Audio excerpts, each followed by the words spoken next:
Hello, Internet. Welcome back to another edition of Eric's Corner, the word of the not so wise. Today I'm going to talk about a video I was sent by none other than my mother. You know, Trump hater. Okay, cool, that's fine. He sent me this video that was self-declared Trump's manifesto. Well, I mean, of course, you got to make it sound vilified and evil and all that stuff. I mean, you know, taking it upon yourself to call something that doesn't make it a fact. I watched this video, or about half of it anyway. Nowhere in there did they say manifesto. But it's these news outlets saying, well, here's what Trump really wants. Here's what Trump is up to. He's an evil dictator. Even my dad says, well, I don't like the way he claps. Like, well, okay, that's the way all politicians do. You know, his actions over 4 years as president speaks a lot louder and volumes over the top of what biased news outlets are telling you. Well, this is what he really wants. Oh, he's going to be a dictator.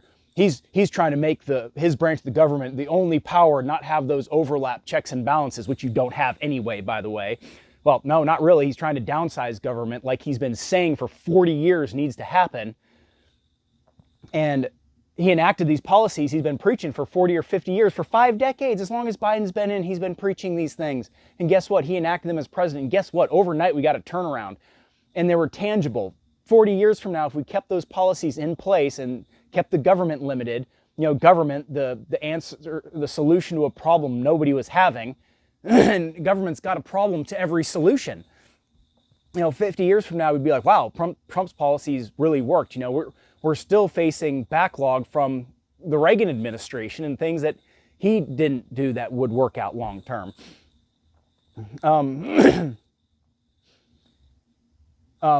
Yeah, I mean, he's been saying the government needs to be downsized, and why would he try to do this now? If he's trying to be a dictator, why didn't he run for president 40 years ago? He said on Oprah, oh, if I ran, I'd win big. And he did, and still is. You know, they're not really after Trump. They're after you. Trump is in the way. I mean, 3 years later, they're just now indicting him for things. When Nancy Pelosi insider trades with impunity, and all these other politicians saying, oh, push back, get rid of Trump supporters, start a mob, get a rally together, fight back, push back, keep the violence up, keep rioting, keep burning this place down. We'll show them. But Trump says, I think there might be a protest January 6th, and then there was one, and you think that's indictable? Oh, but he's the president. He can't say that. He can't say anything, because literally everything he says you take and twist and make your own thing about it. But when somebody directly says something, well, I mean, they're not the president, though. It doesn't matter. Senators, they are in the top tier of all world leaders. They can't just say fight the constituents of the other side. And almost any time I sit down and actually have a conversation with somebody that sees things on the other side, we can usually come to a middle ground, unless they're too far left, which they might consider me too far right, which is fine. I don't understand how you could have been around 25 years old when Obama was elected. I think I was 20. How you lived through 8 years of Obama, 4 of Trump, and then 3 now of Biden, and you don't see cut and dry what a failure government is. I mean, and one of my bigger quandaries about this administration is Biden is just completely oblivious as to how we arrived to where we are, when he's been a part of it for 5 decades. You know, and he's been on the losing side of everything. I mean, like Bernie Sanders, has he ever had a bill passed? I mean, he's just a career societal sponge. You know, government work, I mean, Jesus, it's total government work. It's a total oxymoron. And they keep trying to send your kids to die in these foreign wars. I mean, 23 years we've been in Iraq now? 23 years.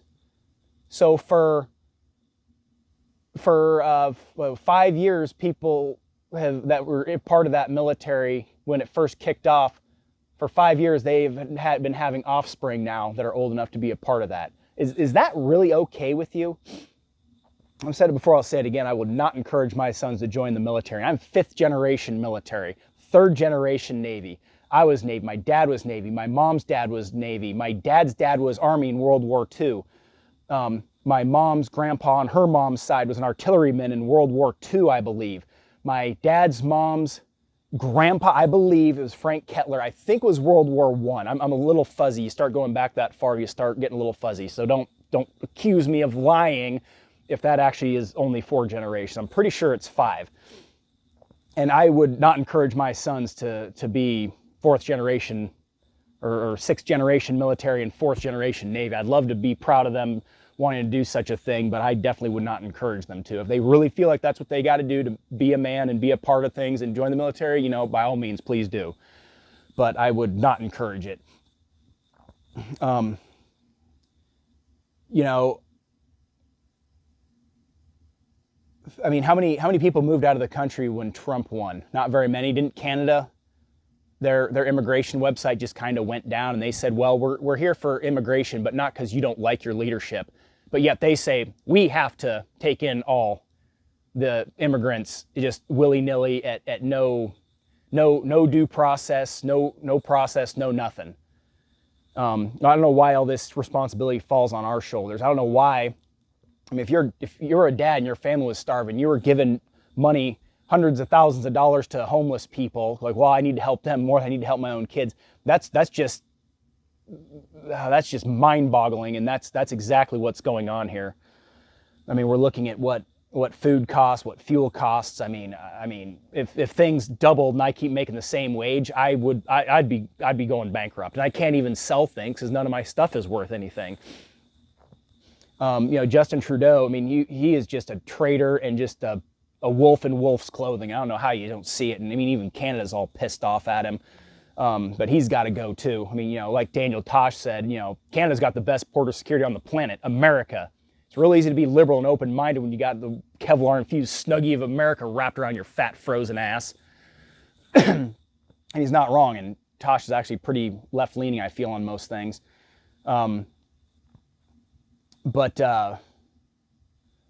Yeah, I mean, stop making up bullshit. Stop saying, well, Trump said to drink bleach. No, he didn't. Good God. You know, when Biden says it, he didn't mean it, or you took it wrong. You're not educated enough. Oh, well, this is what it really meant. You know, Biden's Build Back Better plan is just second to none. It's so good. Do you really think he came up with it? Well, he's got good people around him that can do it. Well, a good leader shouldn't have good people around him to do things for him. So, yeah, I mean, it's just, I don't understand how you don't see how fast a big businessman turned the country around over 100 years of failed government and failed government leadership and all this. I just don't see it. And Trump stepped down when he lost the last election. That's not usually something a dictator does. And it was just, I mean, you can fake votes. You can't fake support. And Trump obviously has it. And there's, well, younger people are starting to come up, and I mean, the younger people are the ones that should be supporting him. You know, I've seen these TikTok videos of this girl going, good God, it's just hopeless. You know, I'm working my ass off just to barely scrape by. Like, how long does this go on for? Well, you know, I mean, I'm not trying to say, hey, look at me, I'm doing a better job, but like right now I got to go plow the driveway. Plow truck's idling right now, warming up. You know, I've got, 4 children. I've got a lot of moving parts. I'm doing a side hustle that I've talked about, working construction. I want to be flipping houses. I want to buy a house, which is just on the cusp of being unattainable for me. And I'm making pretty decent money. It's just, I mean, there is light at the end of the tunnel. Don't get discouraged. You're not supposed to leave high school and college and go straight into these very good paying jobs. You just simply can't do it. But I get this feeling of like hopelessness, like, well, I'd never be able to buy a house, so why bother? Well, if that's going to be your attitude and you're going to get too spun in, then, I mean, there's just nothing we can do about it. You know, the economy will swing the other way. It will get better. I understand inflation kind of took off, but it will, the nose of this plane will level out. I promise you. So don't get too discouraged over what you're seeing right in front of your face. You got to look down the road a lot further here. And you know what? If you got to work 2 jobs, work 2 jobs. I've told you, work a job, work overtime. If you work at a Walmart, talk to the contractors, talk to the electricians, say, hey, you hiring an apprentice, work after work, you know, doing something that has a more in-demand job skill. I mean, Mike Rowe is saying there's like 80,000 tradesman job deficit in this country. That is absolutely unbelievable. So, I mean, the jobs are out there. It may not be something you quite want to do, but you know what? Suck it up. I mean, that's having a job. It kind of sucks. So anyway, that's my 2 cents on Trump's titled Manifesto. Ooh, it's so evil because that's, Karl Marx's manifesto, that school shrews manifesto. I mean, I don't know if that word actually means something, evil and demonic, but I mean, they're trying to make it that way, and regardless, just because you call it that doesn't make it what it is, and it's not anything he even said. So don't listen to the media, listen to what comes out of the mouths of politicians when they're supposedly behind closed doors. Listen to their interrogations. All that shit's on video, or a lot of it's on video. And, don't necessarily believe the dog and pony show that they put on social media. AOC crying at the border. I mean, she doesn't give a fuck about the border now. You've seen it peep out of her for 4 years, or 3 years now. As soon as, Trump got in, it was kids in cages.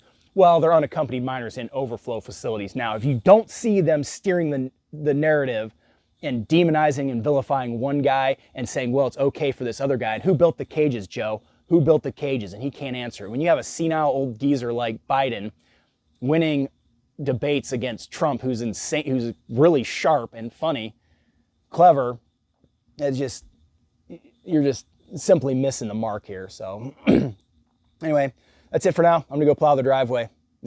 Father Winter is finally here. So have a good weekend.